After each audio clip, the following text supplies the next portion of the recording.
Бейонсе – одна из самых защищенных в юридическом плане артисток в мире. Второй раз попадает под суд за один и тот же сэмпл. А тем временем Spotify начинает вешать на артистов бейдж «Сделано роботом». И если каждый может залететь на исковое даже с командой юристов топ-уровня, что это значит для тебя, когда ты сводишь трек с сэмплом, скачанным не пойми откуда? Всем привет, друзья! Меня зовут Михаил, это шоу «Диванный звукорежиссер». Поехали!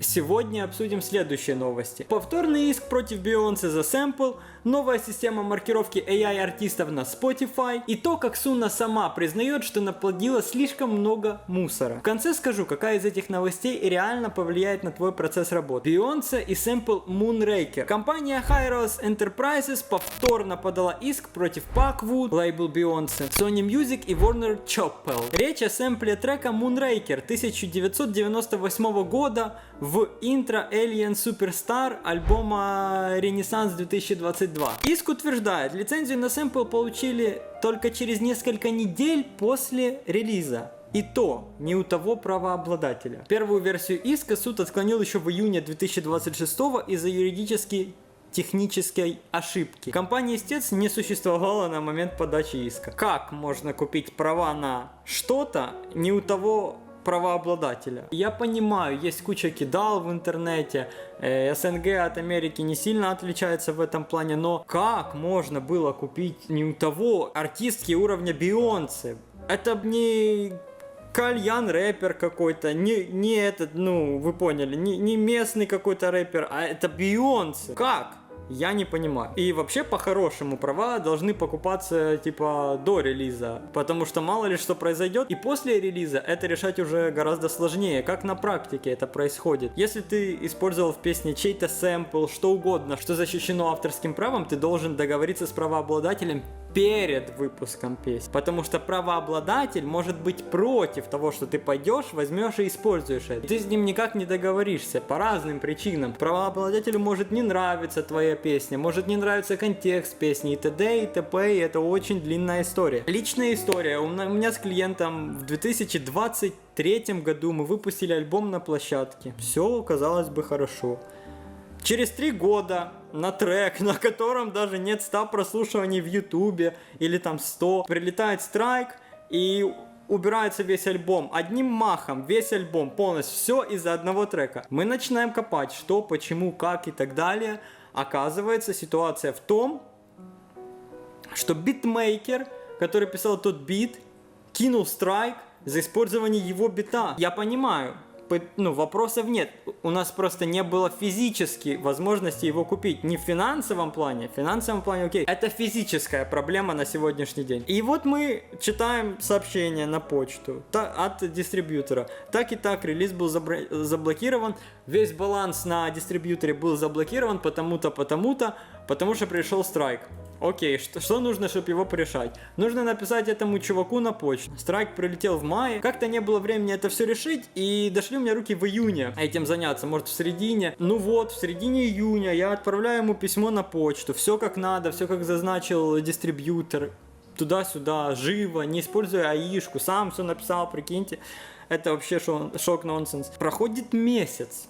Ответа нет. Я думаю, а я кому? Илону Маску пытаюсь дописаться или что? Мне можно типа сразу закрыть этот диалог? Он не имеет смысла, типа мне не ответят. Через месяц, ну вот, июня я написал, в июле, в середине июля ответа нет.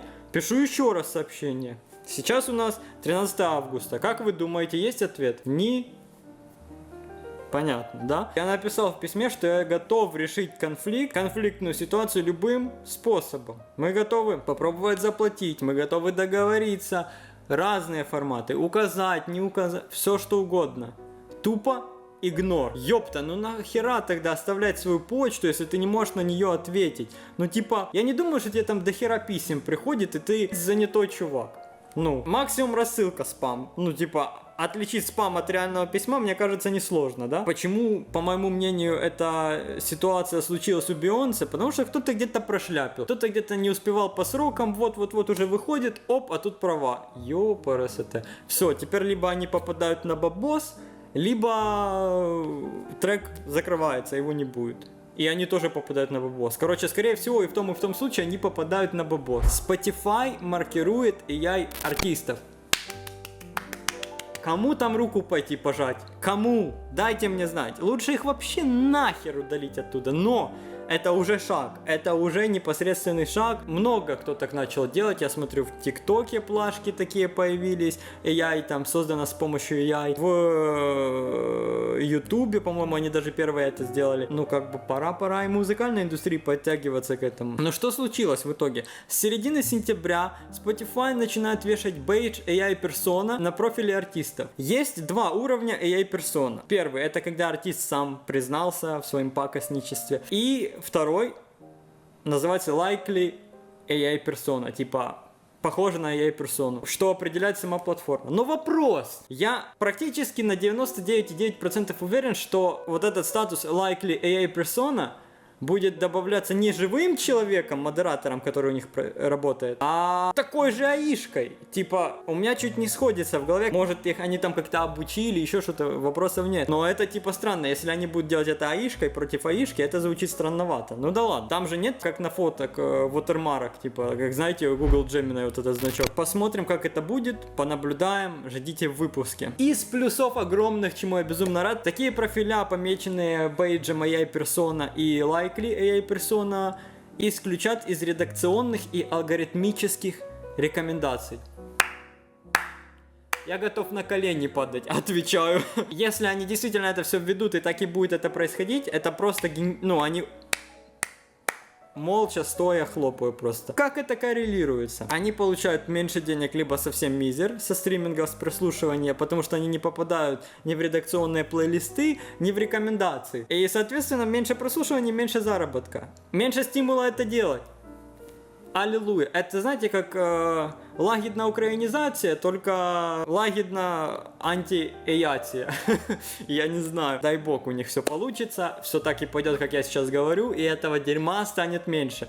Держим кулачки, как говорится. Они приняли это решение после того, как публичный глава Universal Music заявил о том, что AI-слоп не должен вытеснять живых артистов в алгоритмах. И с чем я с ним в целом согласен. Не дурной дядька, собственно, ну, в Universal Music сидит. Я думаю, там мозги имеются. Вот вопрос в следующем. Насколько реально отличить AI-персону от живого артиста, который использует AI как инструмент? Типа, например, я, как живой артист, выпущу песню, где там AI сделает мне хор или сделает инструментал. Как они это будут обозначать, типа, да? Как это будет проходить, это не будет. Типа, частичное использование искусственного интеллекта. Как будто это окей, да? Но это все равно кринж, но это как будто окей. Тут грань немножечко размыта, посмотрим, как это реализуется. Напишите в комментарии свой прогноз по поводу остальных площадок. Apple Music, YouTube Music и т.д. и т.п. Будут ли они вводить то же самое, или, возможно, они будут жестко на корню резать этих AI-артистов, потому что если меняется один, то меняются все рано или поздно. Посмотрим.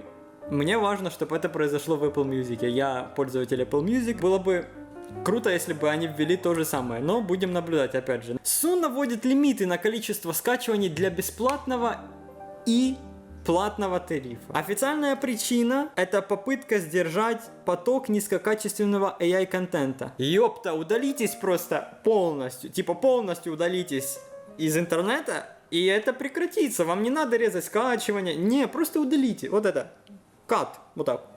Все, это прекратится в один момент. Мне было жить неплохо и без них в целом. Ну и самое главное, что этот процесс происходит на фоне судебного поражения Суна в Германии.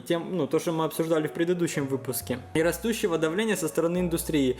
Господи, я рад, что люди начинают открывать глаза, индустрия начинает открывать глаза на это, а не это проходит туда как поезд мимо тебя. Дай бог им сил, усилий на то, чтобы это прошло, на то, чтобы они давили и выдавили наконец-то, как тот гнойный прыщ. Как вы считаете, по вашему мнению? Бытует два мнения. А. Это попытка компании исправить репутацию. Б.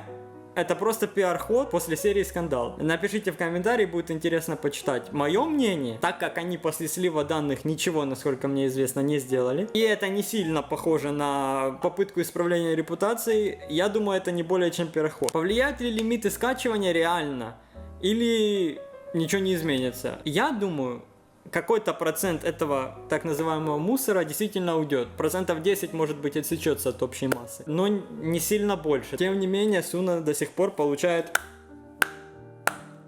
Давайте подведем итоги. Какая же из трех новостей реально важна? По моему мнению, это новость Spotify, которые вводят AI-персону статус профиля, поскольку это значительно уменьшит то количество AI-песен, которые есть на сегодняшний день. А все остальное это, я думаю, часть картины, а не какая-то поворотная точка. Spotify здесь рулит. А теперь вопрос к вам. Если бы вашего любимого артиста пометили бейджем AI-персона, вы бы перестали его слушать или продолжили бы? Напишите в комментарии, самые интересные ответы разберу в следующем выпуске. И не забывайте подписываться на мои соцсети. Если хочешь регулярный разбор новостей музыкальной индустрии без прикрас, подписывайся, выпуск номер 3 уже в работе. Давай!